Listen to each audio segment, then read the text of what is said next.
Hello, adorable charms. You're most welcome to Everything Literature, where you get to learn about everything concerning drama, prose, the most inspiring poetry. Take a seat and enjoy the class. Sometimes, in the process of projecting our thoughts and feelings, some expressions get lost or missing. To revive such thought-provoking expressions, we delve into the realm of imagination, either by paddling the boat of creativity or swimming across the 7 rivers of productivity. Once again, you're most welcome to Everything Literature. And our focus for today's class will be on figures of speech based on imagination. The objective for today's class are figures of speech, tropes and schemes, personification, pathetic fallacy, apostrophe, hyperbole, allusion. Without further ado, let's delve into the class. Figures of speech. He ran fast. This is a literal statement. He ran like the wind. This is a figurative statement. Figure of speech is a way or style of expression different from the ordinary use of word.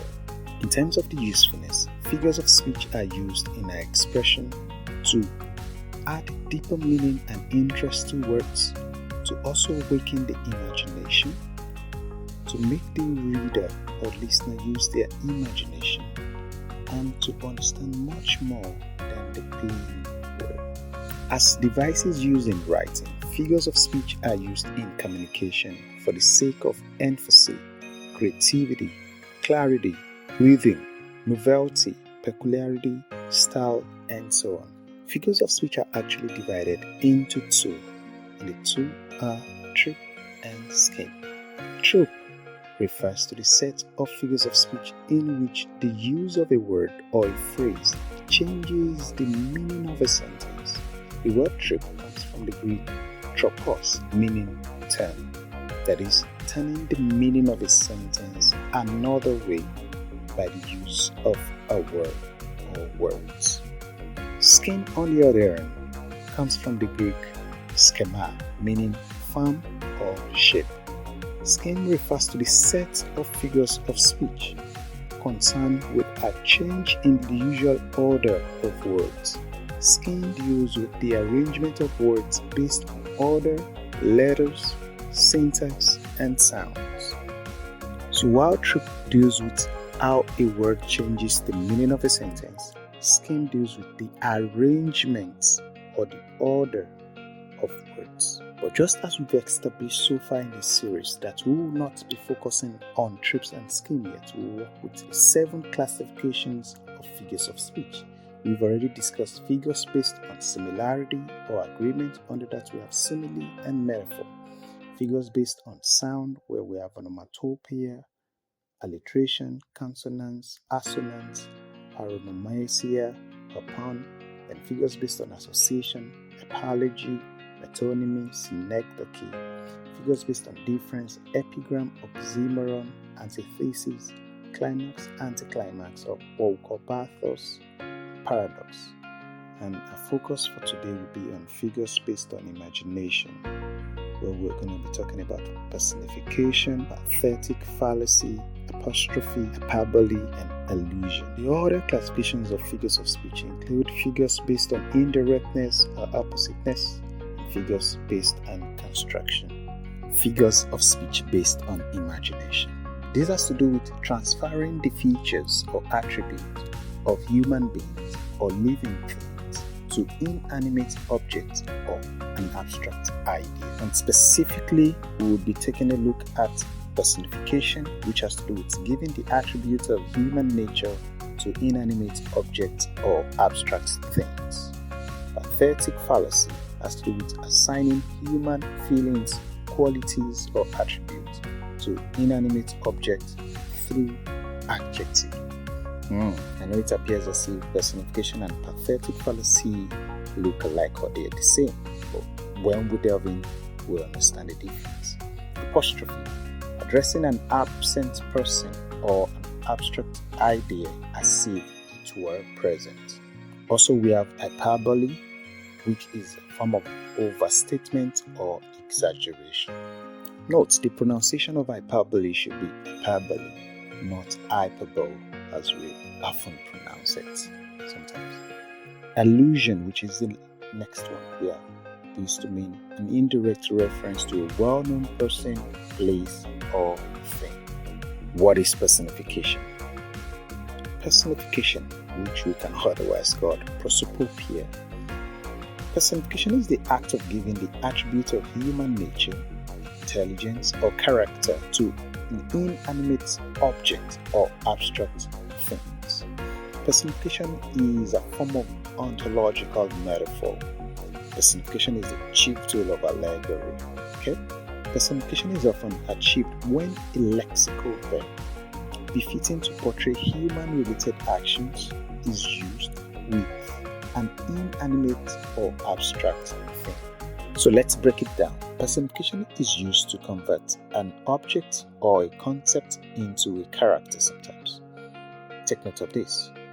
That night, death opened its loving hands and enveloped me in oblivion. Here, death is death, a character, a proper noun. Okay, this writing technique is known as personified allegory. So this is a way by which we can achieve personification sometimes. Okay, it's mostly used in morality plays of the medieval literature. A perfect example would be the play Everyman, where all the characters are personified allegory or personifications, where we have everyman, death, messenger, good deeds, good, cousin. Take note of how each of these words are actually expressed starting with capital letter, that is uppercase. Also in John Bunyan's Pilgrim's Progress, we have situations like this. But specifically, let's break it down. How do we make use of personification? So take a look at these examples. Death lays his icy hands on kings. Here we are giving the attribute lays to an abstract concept, which is death. The pen danced furiously on the paper. Here we are giving the attribute danced, which is an attribute of human being, to an object, which is pen. Darkness and light rebelled against time. Rebelled, there is the verb. Lovingly, death held her hand and she floated away into the white light. The afternoon held on to the heat like a massive weapon, scaring people from leaving their homes. Here we have afternoon holding on, held on. So we are giving the attribute of human being to afternoon, which is more or less like an abstract idea, an abstract concept.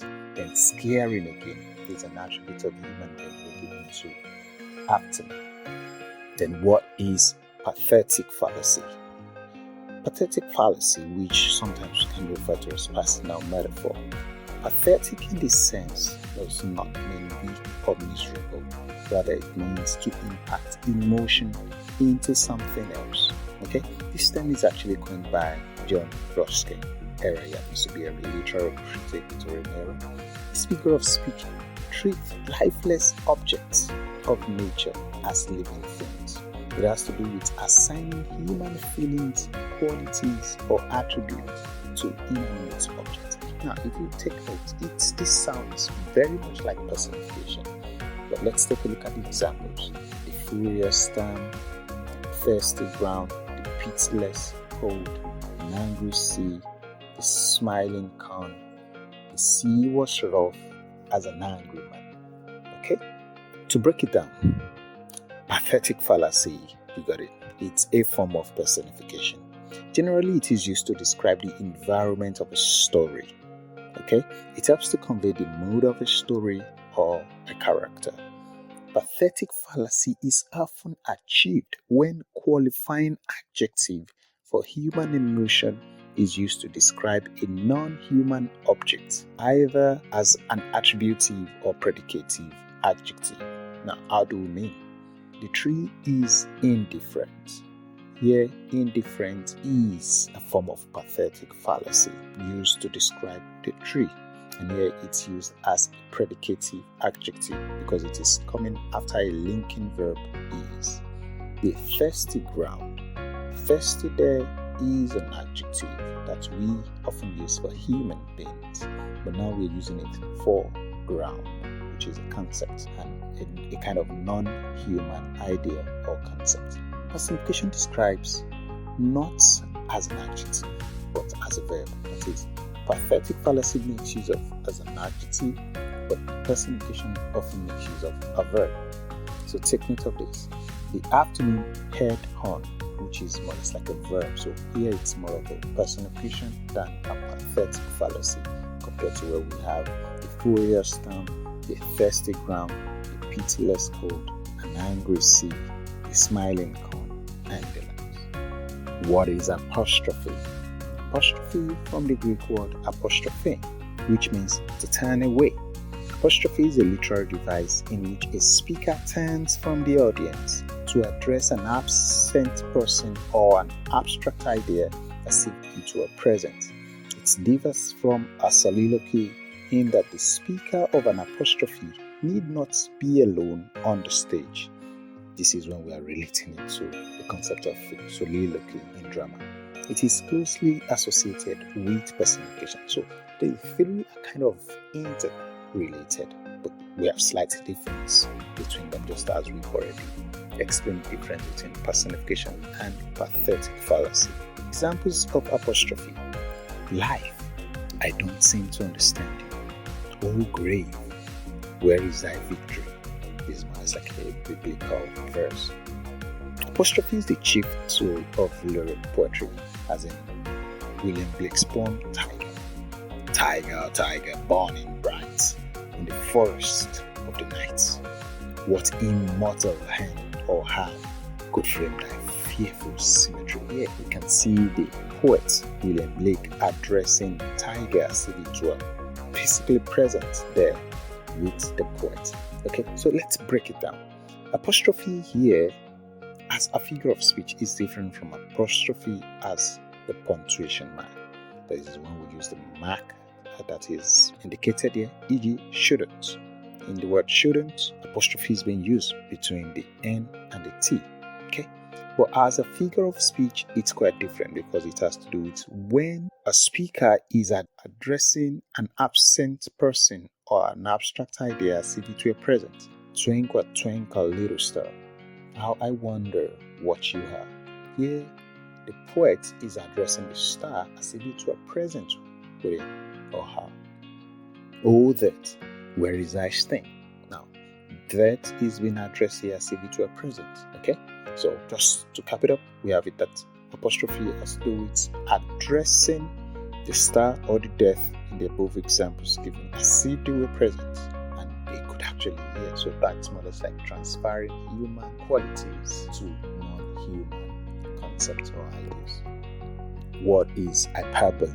From a Greek word meaning excess. Hyperbole is a way of extreme exaggeration, of excess description of a situation or feeling. The aim is to create emphasis on a point or create a lofty mental picture. It can otherwise be considered as an overstatement. Let's take a look at some examples. I jumped to the moon and came back till she finished her makeup. Yeah, we're exaggerating. How can someone literally jump to the moon? Exhausted, I dropped down dead. Wow. You're tired, you're exhausted, you can drop down and sleep, but not to drop down dead. That's an exaggeration. He's not a man, he's a giant, Titanic. Okay, so he's not a man there in the first aspect of it. It's more or less like an understatement because he cannot be less than a man or not a man. Okay, so but we have he's a giant. Wow, you know what a giant is? Or a Titanic, that's something huge. I lost my sense of humor in 35 BC to be precise. How is it possible for someone in this present age to make a statement he or she lost his sense of humor in 35 BC? That's an exaggeration. You may lose your sense of humor 2 days ago, 3 days ago, 3 years ago, but not 35 BC. That's exaggeration. That's an exaggeration. Our beauty eclipsed the sun. Wow, that's super impressive. Her voice brought on earthquakes. Oh, what kind of voice is that? So let's break it down. Hyperbole is the opposite of lithos or understatement, which is meiosis. Sometimes hyperbole appears like metaphor, but they're not the same. A hyperbolic expression is not literally possible. There's a simple truth about it. It's always over-exaggerated. It's always over-expressed. Okay? Take note of this. His words were music to my ears. There is a metaphor comparing words to music. His words were no match to a good music. That's lithos, because whenever we have the use of no or not being used in an expression, then we are making it an understatement. That's lithos or meiosis. Okay? His words tore apart the lobes in my ears. Wow, how can words possibly tear apart the lobes in one's ear? Even if someone should literally shout into one's ear, it can tear it apart. Okay, I really don't know, I'm not on the medical line. Okay, but this is just an exaggeration. Okay, that's the major thing about hyperbole. It's meant to exaggerate, it's meant to overemphasize. What is allusion? An allusion is an indirect reference to a well-known person, place, book, event, movies, fictional character, television show, cartoon characters, etc. With the help of an allusion, the writer can, in a few words, make numerous associations between two things. Take, for example, there is definitely a Judas among us. Okay, so here, without saying much, we get the concept of Judas. That is, we are making reference to the biblical character Judas, one of the disciples of Christ. Okay, this is the Shakespeare of our class. We are making reference to Shakespeare, although in this sense it may be considered as an antonomasia. Okay, but it's not really less as an allusion. Why? Because we are alluding to Shakespeare. Okay, let's break it down. Let's take an excerpt from Inferno by Dante. Greater fear I do not think there was when Phaethon abandoned the reins, whereby heaven, as his still apparent, was scorched, nor when the wretched Icarus felt his flanks unfurling through the melting of the wax, his father shouting to him, "How well thou holdest than my was," when I saw that I was in the air on every side, and saw every sight vanished, except that of the beast. You may not really get to understand it's exactly because it's actually extracted from by Dante Alighieri. Okay, so the underlying expression Phaethon and Icarus are actually characters. Okay, who's Phaethon? Phaethon is a legendary character in Greek mythology. Phaethon happens to be the son of the sun god who wished to drive his father's chariot, and the rest is history. Okay, Icarus. Now, Icarus happens to be the son of Daedalus. Okay, Daedalus made wings of feathers and clay. For the two of them, they were actually entrapped in a prison of King Minos.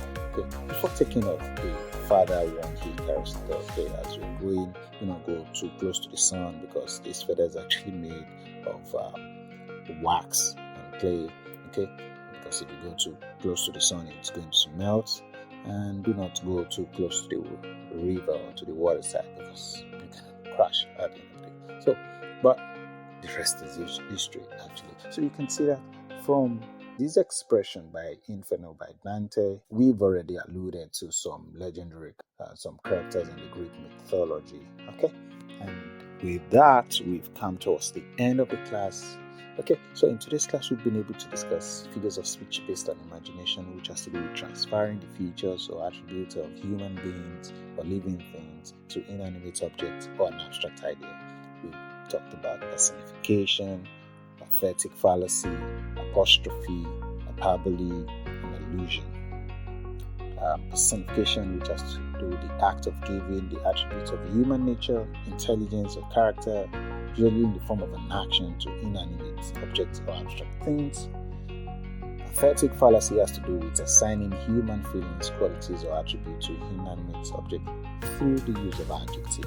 So that's what actually makes the difference between personification and pathetic fallacy. One has to do with using verbs, and the other has to do with using adjectives. Okay. To address an absent person or abstract idea safely to a present, that's apostrophe. A way of extreme exaggeration or excess description of a situation or feeling that you're hyperbole. Okay. An indirect reference to a well-known person, place, or thing. That means we are alluding. You can allude to Shakespeare, you can allude to Jesus, you can allude to Judas, you can allude to the devil, you can allude to anybody, any major, like popular character. You can even allude to your favorite character, movie star. Yeah. Okay.